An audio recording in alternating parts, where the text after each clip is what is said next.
Bon dia, soc Jaume Lordan, del programa de fruticultura de l'IRTA, i aprofitant aquests dies de confinament, on la gran part de la gent estem tots tancats a casa, aprofitarem per repassar una mica les bases per optimitzar la clarida química en pomera. Com bé sabeu, els arbres no paren, els pagesos i els productors tampoc, estan al camp tots treballant per poder-nos portar aquests aliments que tots necessitem, i per tant ara farem un repàs a tota la fisiologia que hi ha darrere d'aquest mes que comencem ara, on ens juguem gran part de la temporada.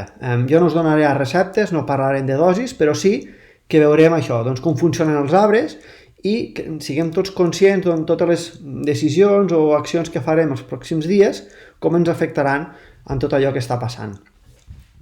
Comencem repassant perquè aclarim. Al final el que volem és incrementar la producció, millorar la qualitat, no només en color, sinó també en calibre, i reduir l'alternança en tot el que sigui possible. En altres paraules, el que estem fent és optimitzar el rendiment de les nostres plantacions. Una cosa que sí que hem de tenir clara és que un arbre fruiter, i en aquest cas una pomera, quan hi hagi una manca de recursos, es comporta diferent del que podria ser, per exemple, en aquest cas, una planta anual. En plantes anuals, la gran part, quan hi ha una manca de recursos, la prioritat, per tal d'assegurar la pervivència de l'espècie, és destinar, sobretot, o donar prioritat a la part reproductiva, a les llavors, fruits, en aquest cas. En una pomera, quan hi hagi una manca de recursos, la prioritat sempre serà la part vegetativa per sobre de la part reproductiva. I això ho veurem ara tot seguit. Doncs bé, com anem d'una flor ja oberta, fertilitzada, a aquesta poma, com podeu veure aquí, del meu amic Ali a Washington? Això és una Honeycrisp i, com veieu, és una poma que pot arribar a fer més de 300 grams. Doncs ara veurem que són tota una sèrie de processos fisiològics, però que tot comença a partir de les gemmes o dels botons florals. Com bé sabeu, amb una pomera tenim les gemmes vegetatives, les quals només tenen el creixement dels brots i les fulles, o les gemmes mixtes, on veieu aquí, aquestes s'han diferenciat, hi ha hagut una inducció floral i després una diferenciació, i a més de les fulles que tenim aquí també s'han format doncs, el que seran, això són les flors laterals i això serà la flor central.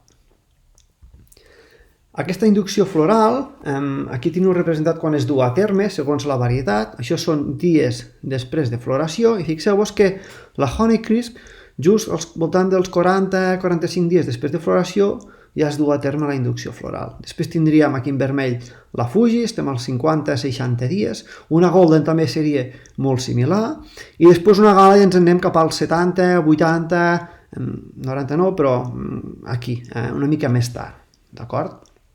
Fixeu-vos que aquestes varietats que són més alternants són aquestes en les quals la inducció floral succeeix més aviat. La Honeycrisp, que és terriblement alternant, la Fuji i la Golden. La Gala, que ja ve més tard la inducció floral, no pateix, aquests problemes d'alternància. I això és perquè aquests dies, on hi ha aquesta inducció floral, torno enrere, tan aviat, és on estan passant simultàniament moltes coses. Ara ho veurem tot seguit, però aquí, si hi ha una manca de recursos i no es poden complir tots aquests canvis que hi ha a nivell fisiològic en els arbres, doncs la inducció floral no serà completa i, per tant, l'any següent tindrem un poc retorn a flor.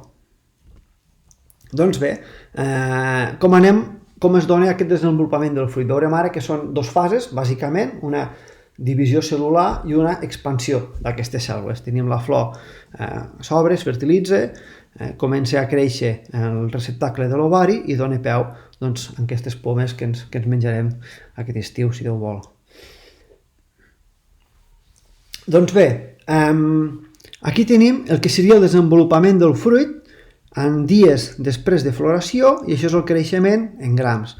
Fixeu-vos que els 30 primers dies, una mica més, seríem al voltant de les 4-5 primeres setmanes després de floració, hi hauria la divisió cel·lular, que és un creixement exponencial. D'una cèl·lula passem a 2, de 2 a 4, de 4 a 8, de 8 a 16, així successivament, i després, quan aquestes cèl·lules ja s'han dividit, comença la seva expansió cel·lular, que és un creixement més lineal.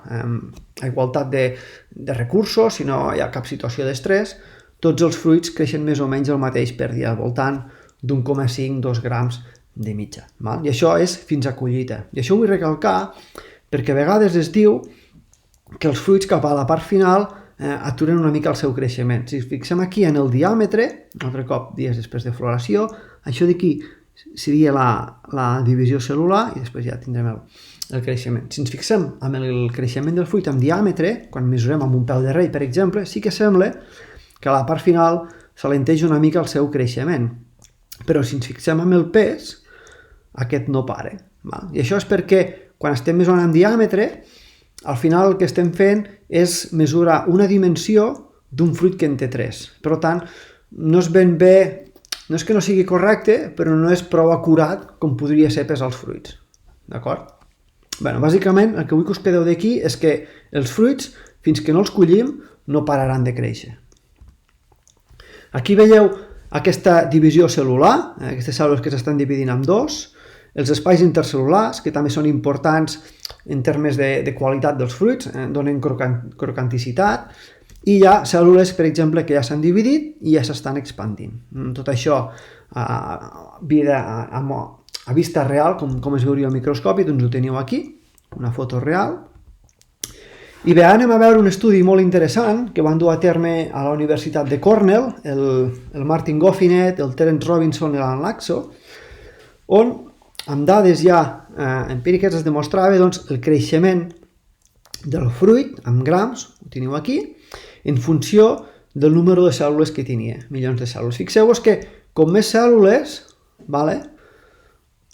més creixen el fruit. Al voltant del més del 80% del creixement del fruit es deu sobretot al número de cèl·lules que té. O dit d'una altra manera, si no tenim prou de cèl·lules, per molts recursos que nosaltres posem en aquests fruits, poc creixeran. Fixeu-vos a més que aquells fruits que es van aclarir o aquells fruits que no es van aclarir, serien aquests d'aquí, són els que tenen menys número de cèl·lules. Estem al voltant dels 20-30 milions de cèl·lules. Els que es van aclarir 40 dies després de floració tenen una mica més de cèl·lules, els que es van aclarir 20 dies després de floració ja en tenen una mica més, 10 dies després de floració una mica més, els que es van aclarir a floració i els que es van aclarir fins i tot abans de floració ja són els que tenen més cèl·lules. Per què? Doncs perquè ja tenim menys fruits que estan competint per als recursos, aquesta divisió cel·lular es pot fer molt millor i per tant els fruits que hi haurà tindran més cèl·lules i per tant, com que tindran més cèl·lules, tindran també major calibre. D'acord? L'abscisió. L'abscisió és quan ens cauen els fruits i què determina que uns fruits caiguin o no? Doncs ara ho veurem. Com bé sabeu, una pomera té moltes flors que es poden fertilitzar moltes d'elles. Si no els aclarim, molts fruits es quedaran a l'arbre, però al final nosaltres necessitarem un 10-15% dels fruits només de totes les flors que hi haurà allí. Què determina que aquests fruits caiguin o no caiguin? Doncs, com comentàvem abans, el seu rati de creixement. Aquí teniu representat el percentatge d'abscisió en funció del creixement dels fruits en funció dels fruits que creixen més o en relació als fruits que creixen menys. Com es llegeix això? Doncs, per exemple, aquells fruits que creixeran un 50% o menys dels fruits que creixen més ens cauran tots.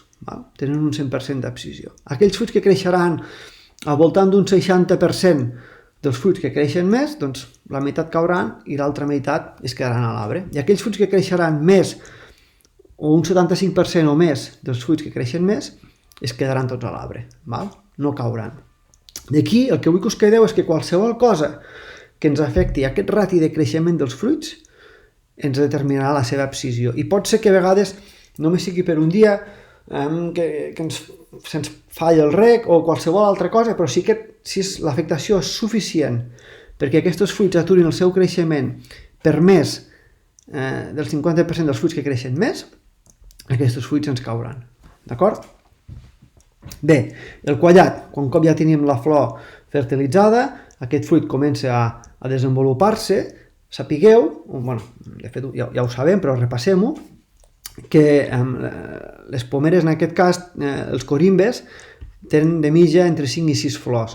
Tindríem que si es fecunden totes, donaran peu a 5 o 6 fruits. Tindríem el fruit central, o king, que diuen els anglesos, el lateral 4 i el lateral 5, que són els més pròxims al central, lateral 2 i lateral 3, i el lateral 1 que és el més allunyat. En funció de la posició d'aquest fruit al corimbe, tindrà més o menys abscisió. Aquí tinc representada l'abscisió en setmanes després de floració, i fixeu-vos, el fruit central, que és aquest d'aquí, com a molt té entre el 40 i el 50% d'abscisió, no més que això. El lateral 4 i el lateral 5, que són aquests dos, són aquests d'aquí. Recordeu, els que estan més a prop del fruit central i, per tant, tenen una competència més directa amb aquest pels recursos, són els que tenen més abscisió. Més del 80% ens acabaran caient. Una mica menys tenim el lateral 2 i el lateral 3, que són els que estan en un terme mig, que estem al voltant del 60-70% d'abscisió, i aquest d'aquí, l'1, que també té més caiguda que aquests dos. I això és perquè aquest fruit d'aquí, a l'estar més allunyat de tots aquests, és un pool, estira menys, té menys força per captar els recursos que tot aquest pool d'aquí, i per tant també es veu més afectat i acaben caient. Quan es donen aquestes abscisions, aquestes caigudes, ho teniu representat aquí baix. Sobretot estem al voltant de les primeres 4 setmanes després de floració. Després encara hi ha alguna caiguda, però a partir d'aquí, fixeu-vos, de la 6-7a setmana, ja gairebé no cau res. És a dir, a partir d'aquí ja està definit via l'arbre els fruits que podrà mantenir amb els recursos que és capaç de produir. I per tant, difícilment farem caure fruits més enllà de la 5a-6a setmana després de floració.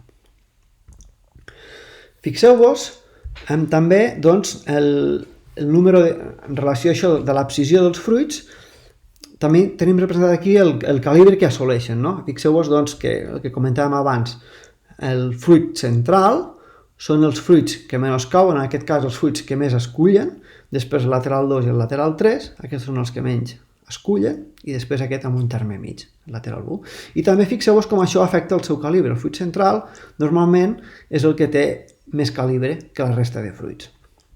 Però això també depèn de les varietats. Hi ha varietats on el fruit central és molt dominant, com per exemple una gala. Fixeu-vos que l'abscisió del fruit central amb una gala és gairebé per sota del 10%, en comparació amb la resta dels fruits, i a més, aquest fruit central sol ser molt més gran que la resta dels fruits. En canvi, altres varietats, com per exemple un Empire, que és una varietat que es cultiva fa uns anys, era molt important als Estats Units, ara potser ja no tant, però fixeu-vos que el fruit central no té menys abscisió que la resta, no és tan dominant com per exemple en una gala, i el mateix pel que fa al tamany.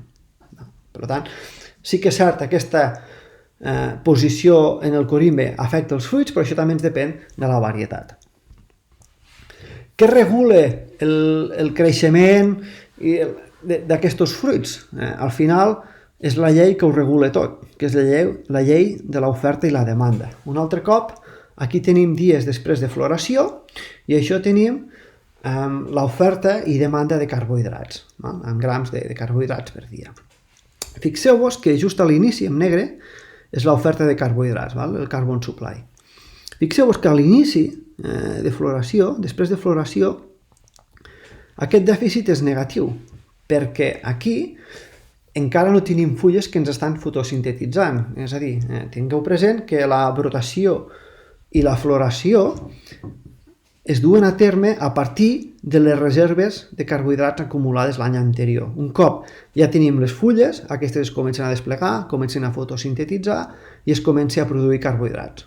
Fins que arribarà un punt on els dies es tornen a escurçar, les fulles perden activitat fotosintètica, aquesta oferta de carbohidrats anirà baixant. La demanda de carbohidrats? Doncs bé, els fruits, si en tenim 300, serà molt menor que si en tenim 1.000, però fixeu-vos que a l'inici, aquí és on teníem la divisió cel·lular, aquesta demanda és molt forta.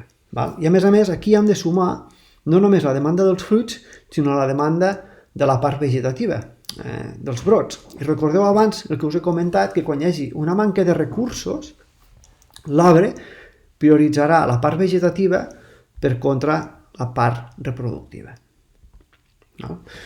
Fixeu-vos aquí, aquest brot, aquesta foto que ja vaig fer, això era a Nova Zelanda, però és igual. Aquest brot d'aquí, el típic brot que tenim, penseu que totes aquestes fulles, el que estan fotosintetitzant és utilitzat per fer créixer el brot, no per fer créixer els fruits. Val? Els fruits, a més, hem de tenir present que no creixen a partir de les reserves. Els fruits només creixen a partir del que s'està fotosintetitzant a l'any. Llavors, aquest brot, fins que no haurà assolit el seu creixement o tindrà al voltant d'unes 12-14 fulles, les fulles basals no començaran a enviar carbohidrats cap als fruits. Després ho faran, però al principi tot el que fotosintetitzaran aquestes fulles serà per fer créixer els brots. Val?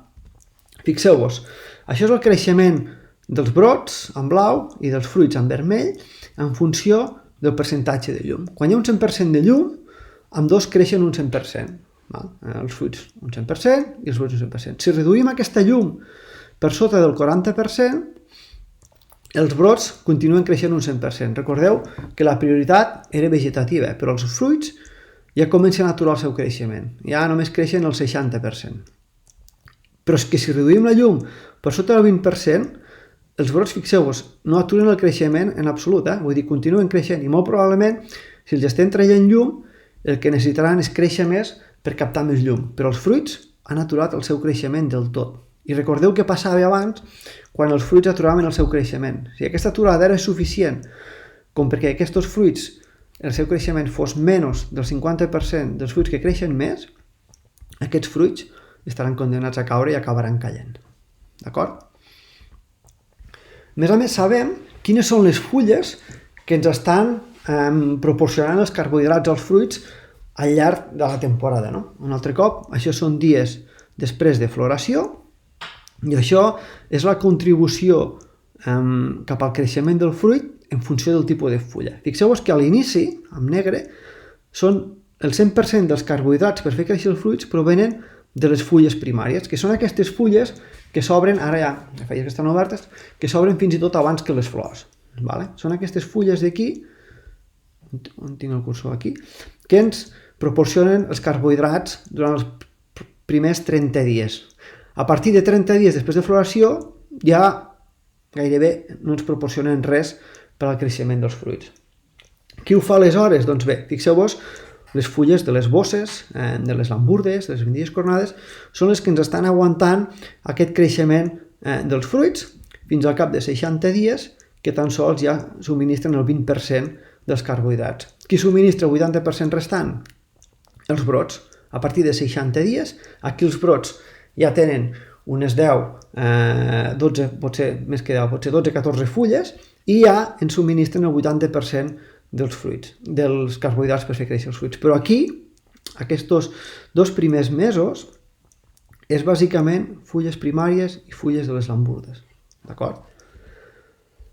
Fixeu-vos, això és el rendiment en tonelades per hectàrea en funció de la llum que intercepten les lamburdes, les bosses, on és completament lineal. Com més llum intercepten aquestes fulles, més producció tindrem. En canvi, els brots, com més llum intercepten, fins al 20% bé, però a partir d'aquí ens cau la producció en picat, perquè aquests brots ens estan competint amb les lamburdes, amb les bosses, amb els fruits, i a més ens estan sombrejant molt probablement totes aquestes fulles que ens subministren carbohidrats als fruits.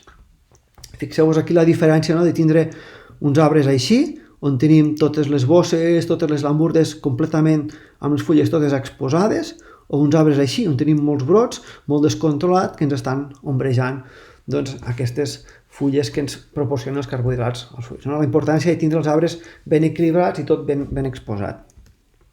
Bé, són moltes idees, ho repassem aquí amb una diapo tot junt. Fixeu-vos, tenim un altre cop dies després de floració, estem a una setmana després de floració caiguda de pètals, PF, 5-6 mil·límetres, 2, 3, 4 setmanes, 8, 14 mil·límetres, 15, 20 mil·límetres, estem tota la divisió cel·lular.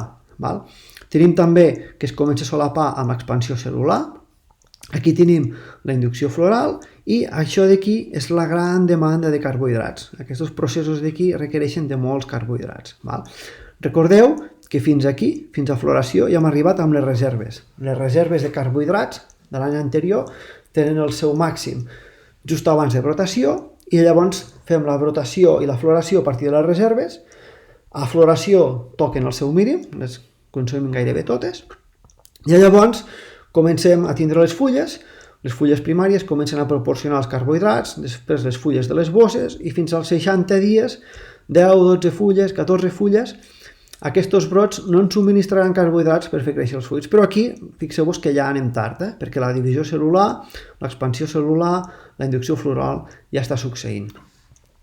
Llavors, nosaltres, la clarida química, la finestra que utilitzem és aquesta finestra d'aquí, perquè és on hi ha més competència de recursos i és on nosaltres podem fer caure els fruits a partir d'afectar el seu rati de creixement que hem vist abans. A través dels productes químics, doncs el que fem és provocar estressos perquè hi hagi manca de recursos i que ens caiguin els fruits. El que passa és que quan apliquem un producte químic aquí, a vegades el resultat d'aquest producte químic potser no el veurem fins aquí. Llavors, aquí anem tard per fer caure els fruits de manera química. Haurem d'utilitzar la clarida manual. Però la clarida manual, com bé sabeu, poca repercussió té ja amb el tamany del fruit, perquè la divisió cel·lular ja ha ocorregut, amb el retorn a flor de l'any següent, la inducció floral ja està succeint, per tant, no és molt desitjable relegar a la clarida manual.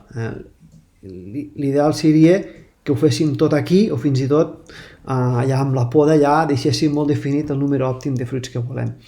Llavors, hi ha un mètode, que és el mètode Green, que ens permet saber els fruits que tindrem o l'abscissió que hi haurà tan sols una setmana després de l'aplicació del producte químic. Aquest és el model de creixement de fruits, o mètode Green també, perquè el va desenvolupar el Duane Green de la Universitat de Massachusetts, i aquest model es basa en marcar 15 corimbes amb 5 arbres que siguin representatius, en total uns 75 corimbes. I el que farem és això, nosaltres sabem que els fruits que creixeran un 50% o menys que els que creixen més ens cauran, doncs anem a mesurar. Torno enrere. Llavors mesurarem els fruits al cap de 3-4 dies després d'aplicar el producte químic i al cap de 6-7 dies ho tornarem a mesurar i al cap d'una setmana nosaltres ja sabrem més o menys, bé, si es fa bé aquest model, si segueix els 75 corimbes per parcel·la, unitat, s'escull que siguin representatius, té una precisió del 90%, vull dir que és prou fiable. Fixeu-vos un exemple que vam fer nosaltres a l'IRTA. Aquí teníem la producció objectiu nostra eren 64 fruits per arbre. És l'òptim que nosaltres tenim ja estimat en aquesta parcel·la en concret, en funció de la producció i el calibre que volem.